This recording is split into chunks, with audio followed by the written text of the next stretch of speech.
பரங்கிக்காய் பொரியல் பாருங்கள், சுட சுட ரெடி ஆயிடுச்சு. இதை வந்து அப்படியே சாதத்து கூட வச்சு சாப்பிட்லாம், சும்மா கூட சாப்பிட்லாம்.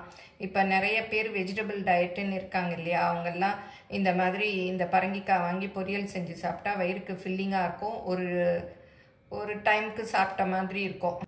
Hi friends, welcome to Annam's recipes.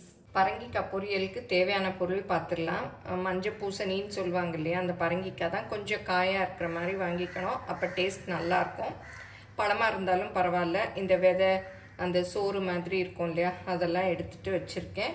அப்புறம் வந்து சின்ன வெங்காயம் கொஞ்சம் நறுக்கி வச்சுருக்கேன் நீல வாக்கில். அப்புறம் கருவேப்பிலை, வரமிளகா, தாளிக்கிறதுக்கு கடுகு, உளுத்தம்பருப்பு, அப்புறம் சில்லி ஃப்ளேக்ஸ் கொஞ்சம் காரத்துக்கு போட்டுக்கிட்டா நல்லாயிருக்கும். அப்புறம் தேங்காய், பெருங்காயம், இவ்வளோதான்.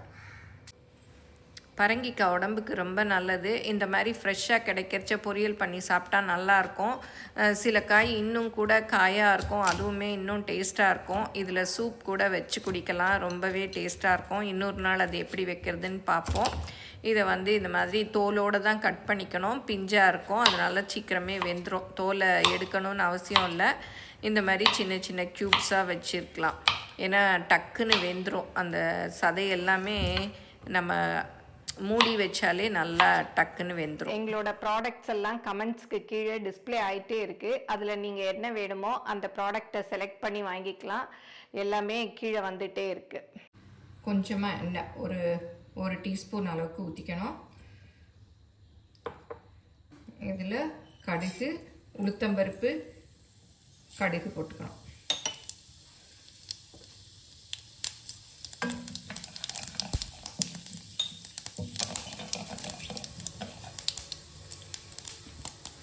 இந்த 2 வரமிளகாயை அப்படி நல்லா கிள்ளிட்டு போட்டுக்கணும்.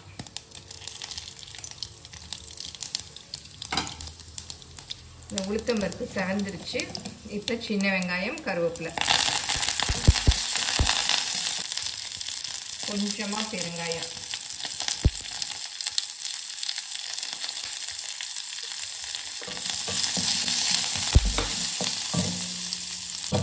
இப்போ கட் பண்ணி வச்சுக்க பரங்கிக்காயெல்லாம் போட்டுக்கலாம். இது வந்து பழமாகாமல் வெள்ளையாக பிஞ்சு மாதிரி இருக்கும், அதையும் இதே மாதிரி பொரியல் பண்ணோன்னா சூப்பராக இருக்கும். நம்ம மிக்ஸ் பண்ணி வச்சுக்கலாம்.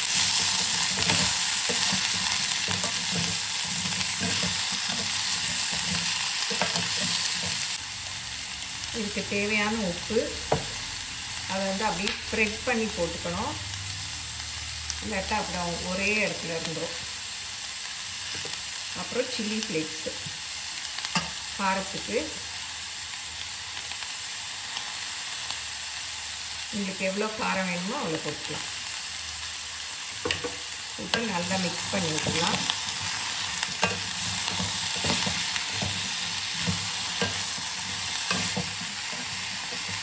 இப்போல்லாம் நிறைய வெஜிடபிள்ஸ் சாப்பிட்ணுன்னு சொல்கிறோம் இல்லையா, அதுக்கு இந்த மாதிரி காயெல்லாம் பொரியல் பண்ணால் நிறையவே சாப்பிட்லாம், நல்லாயிருக்கும். நல்லா மிக்ஸ் பண்ணி விட்டுறணும், அப்போ தான் உப்பு எல்லா இடத்துலையும் சேரும். இப்போ இதை மூடி அப்படி வேக விட்டுடலாம். அடுப்பை வந்து குறைச்சி வச்சிடலாம்.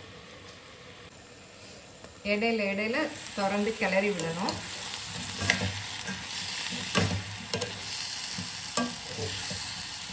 இந்த தோலோடு தான் நறுக்கியிருக்கேன், நீங்கள் வேணும்னா தோலை கூட சீவிடலாம், ஏன்னா தோலும் நல்லா வெந்துடும்.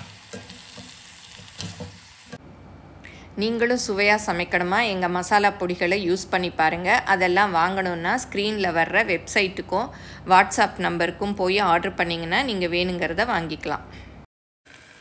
இப்போ திறந்து பார்க்கலாம். பாருங்கள், நல்லா வெந்துருச்சு, கலர்லாம் சேஞ்ச் ஆகிடுச்சு, நல்லா வெந்துருச்சு. போதும், பாருங்கள் நல்லா குழஞ்சி வெந்துருச்சு. அடுப்பை ஆஃப் பண்ணிடுறேன். இப்போ தேங்காய் பூ, துருவின தேங்காய் கொஞ்சம் போட்டுக்கலாம்.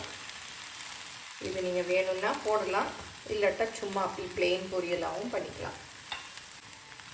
இப்போ பரங்கிக்காய் பொரியல் ரெடி.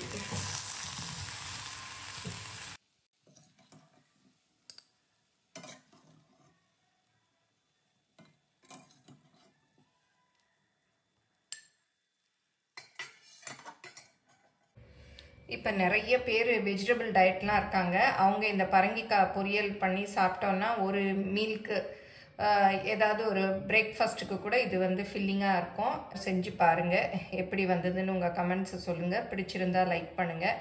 எங்கள் சேனலை மறக்காமல் சப்ஸ்கிரைப் பண்ணுங்கள். தேங்க்யூ.